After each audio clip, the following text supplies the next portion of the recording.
মৃত্যু হয়েছে এমন একটা কষ্টকর অভিজ্ঞতা যা কোনোদিন কোনো কিছুর লাগে তুলনা দেওয়া যায় না। মৃত্যু হয়েছে সন্ত্রাসজনক পরিস্থিতি, এমনই একটা পরিস্থিতি আজকে মোর এই ব্লকের ভিতরে তুলে ধরতে চাই।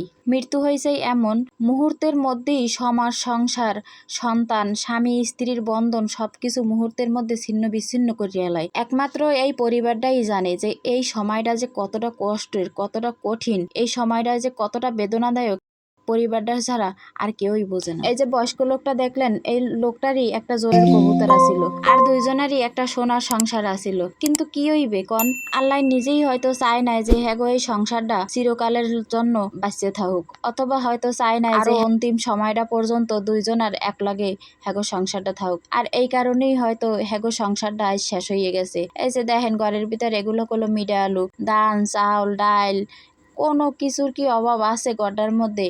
কোনো কিছুর অভাব নাই। কইতে পারেন যে গড্ডা দিহি ভাঙ্গাচুরা, আসলে এই গড্ডা হ্যাগো অনেক পুরনো একটা ঘর, এই কারণেই হ্যাগো এই গড্ডা ভাঙ্গাচুরা। কিন্তু কাজেই বেকি হ্যাগো মাশাল্লাহ আল্লাহ দিলে হ্যাগো সব রকমের সব কিছুই আছে। একটা সুস্থ মানুষ আসুক্কা কিল্লেগে মরে গেছে, আর এই সমস্ত বিস্তারিত আজকে মোর এই ব্লগে থাকতে আছে। তা মোর লাগে শেষ পর্যন্ত থাকেন। আর যদি কেউ ভালো লাগে থাকে তাহলে ফেসবুক থেকে দেখে থাকলে হলে একটু ফলো দিয়ে রাখবেন, আর যদি ইউটিউব দিয়ে দেখে থাকেন একটু সাবস্ক্রাইব করে পাশে থাকেন। এইটা হয়েছে মোর নূতন নানাগো বাড়ি।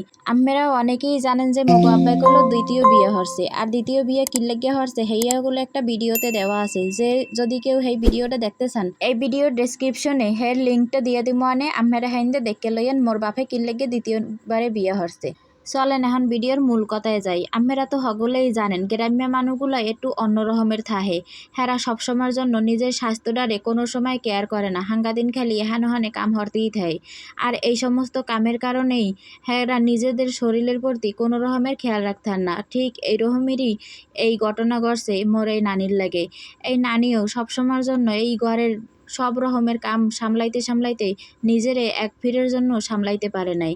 একটা বারের জন্য নিজেরে কয় নাই যে আজগো মোর নিজের একদিন খেয়াল রাখি, এটা কোনোদিন কয় নাই। এই যে দেখছেন এইটা হয়েছে হের খাট, এই যে হের কাপড় চুপুর বালিশ সব কিছু এখানে পড়ে রয়েছে।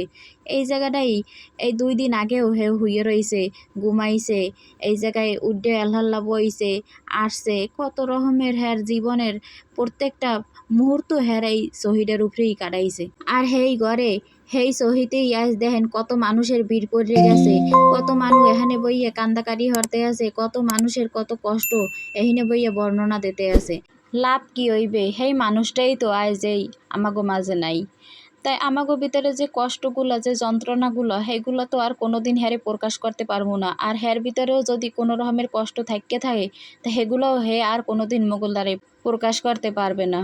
এই তো কয়দিন আগে হ্যার 2টা পাও ফুললে যায়, আর পাও 2টা ফুললে যাওয়ার পর খুব তাড়াতাড়ি মামারা সবাই মিললে হ্যারে ডাক্তারের দ্বারে লইয়ে যায়।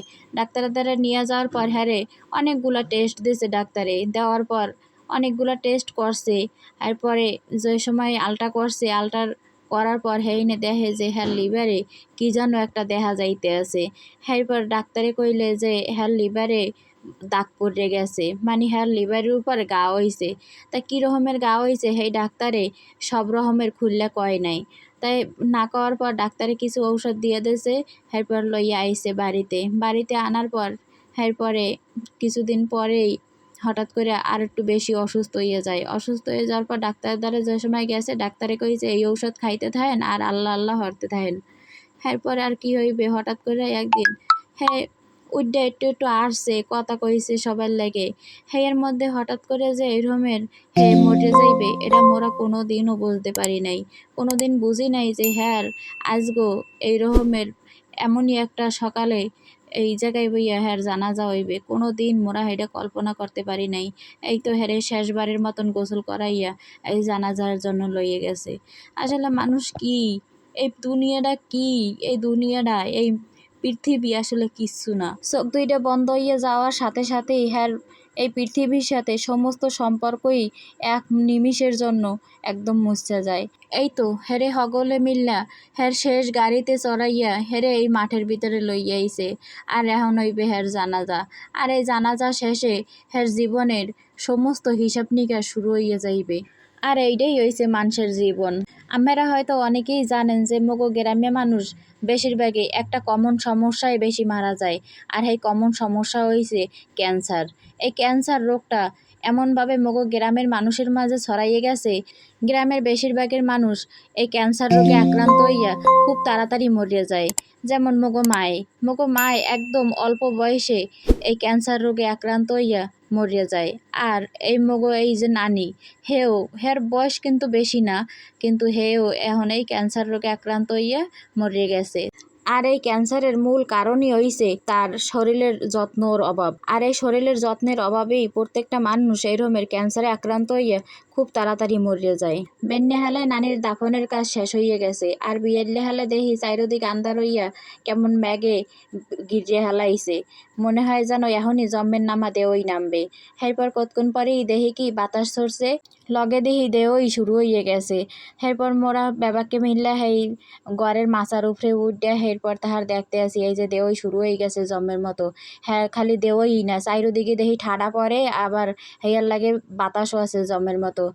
আবার এই মুই জানলার ফাঁক দিয়ে একটু ভিডিও করে লইছি, কারণ এতদিন তো জম্মের মতন গরম গেছে। এই গরমের পর এখন একটু ওই স্বস্তির নিঃশ্বাস হালানোর জন্য আল্লাহ এখন একটু বৃষ্টি দিয়েছে। হয়তো আল্লাহর রহমতের জন্যই এই বৃষ্টিটা দিয়েছে। তাই আল্লাহর রহমত তো হইবে, ওদিকে তো মগো ক্ষেতের ফসলগুলো নষ্ট হয়ে যাইতে আছে।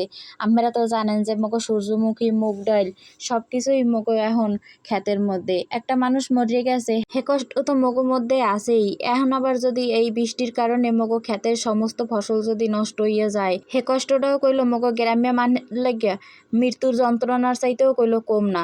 হেরা কইলো আপনারা অনেকেই জানেন যে কত কষ্ট হলে মোরা খেতে ফসল ফলাই, সেই ফসল যদি কোনো রকমের নষ্ট হইয়া যায়, তাহলে একটা মানুষ মরে গেলে যতটা কষ্ট হের চাইতে আরও বেশি কষ্ট হইয়া যায়।